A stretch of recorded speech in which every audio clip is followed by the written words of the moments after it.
Misteri gagalnya perjodohan antara Ganjar Pranowo dengan Prabowo Subianto akhirnya terjawab. Ganjar Pranowo sendiri yang mengungkapkan bagaimana proses perjodohan itu berlangsung hingga akhirnya gagal bersatu. Dikutip dari program spesial Dialog di Metro TV, Ganjar mengungkapkan apa yang sebenarnya terjadi. Dari pernyataan Ganjar Pranowo, gagalnya perjodohan itu terjadi disebabkan karena keputusan Ketua Umum PDI Perjuangan, Megawati Soekarno Putri. Di awal, Ganjar mengaku sebagai kader PDIP yang taat dengan peraturan partai. Pasalnya, untuk mengusung calon presiden dan wakil presiden ditentukan oleh keputusan partai, baik gabungan partai atau koalisi. Kan yang mengusulkan pasangan capres-cawapres itu adalah partai. Itu konstitusi loh. Partai politik dan atau gabungan partai politik. Nah, saya bukan ketua umum partai. Saya kader partai, anggota partai. Maka pada saat kemudian orang mau melamar, yang ada dalam bayangan saya adalah top leader ini. Pimpinan antar partai-partai akan bertemu dan berembuk. Kemudian Ganjar menjelaskan bakal ada pertimbangan-pertimbangan terkait kepantasan dan juga sikap partai. Ia tidak dipungkiri ada negosiasi di dalamnya untuk menentukan siapa yang menjadi calon presiden dan siapa yang menjadi wakil presiden. Ini fatsun dalam politik. Yang kedua, pasti ada pertimbangannya. Pertimbangan mana kira-kira kepantasan yang bisa. Kalau PDI Perjuangan pasti punya sikap dong. Ya. Satu, kalau kita partai pemenang, kira-kira kalau diajak negosiasi untuk berpasangan, Anda mau pilih jadi nomor 1 atau nomor 2? Ini contoh yang sifatnya lebih prinsip begitu. Lalu dia menegaskan keputusan siapa yang akan diusung merupakan keputusan seorang ketua umum partai, sekalipun yang mengusulkan calon adalah seorang presiden, dalam hal ini Presiden Joko Widodo. Jokowi pun tidak bisa memutuskan karena bukan ketua umum partai.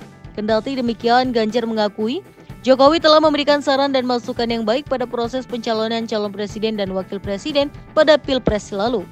Terus yang kedua tentu saja pertimbangan-pertimbangan yang ada di luar itu. Maka proses itu adalah proses negosiasi yang biasa saja. Ibarat ya dikelirikan, pacaran, mau enggak kita bareng.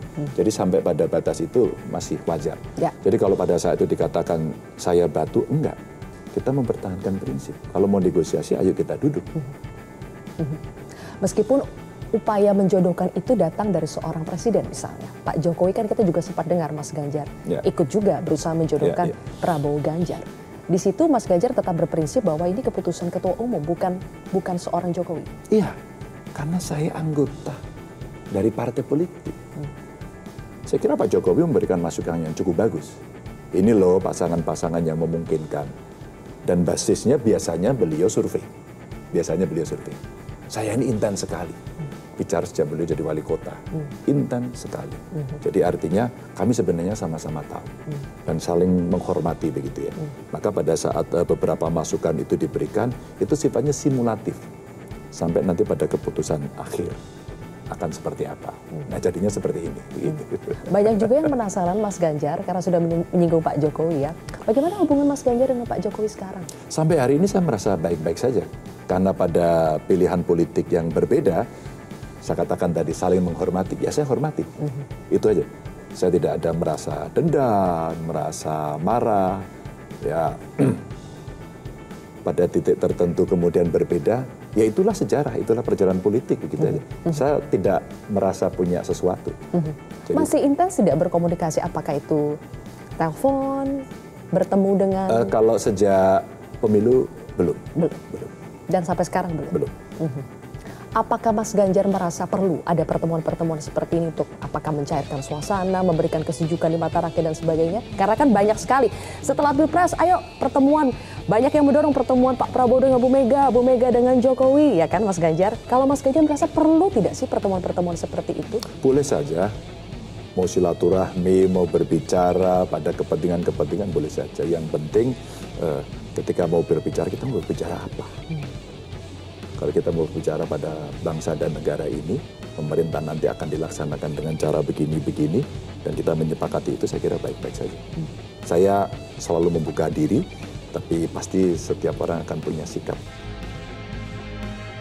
Presiden Jokowi awalnya mendorong Prabowo berduet dengan Ganjar Pranowo. Hal ini terlihat dari ucapan Jokowi yang seringkali mengendorse Prabowo atau Ganjar di berbagai kesempatan. Bahkan Jokowi sengaja mempertemukan keduanya saat ia melakukan kunjungan kerja di Jawa Tengah. Sebenarnya Jokowi menghendaki bersatunya Prabowo dan Ganjar untuk menghindari polarisasi. Namun tampaknya Ganjar tak menunjukkan kesediaannya berpasangan dengan Prabowo. Apalagi Ganjar berasal dari partai pemenang. Dugaan itu semakin kuat saat Ketum PDIP Megawati mengumumkan Ganjar sebagai capres dari PDIP. Presiden pun tak tahu menahu soal pengumuman tersebut. Maka pintu Prabowo Ganjar tertutup. Niat mulia Jokowi untuk kebaikan Indonesia dikalahkan oleh kepentingan kekuasaan partai. Kehadiran Gibran bukanlah sesuatu yang dipersiapkan oleh Jokowi. Pasca penolakan Prabowo Ganjar oleh PDIP, Prabowo dan koalisi partainya ingin menjaga keberlangsungan kemajuan Indonesia maka muncullah Gibran.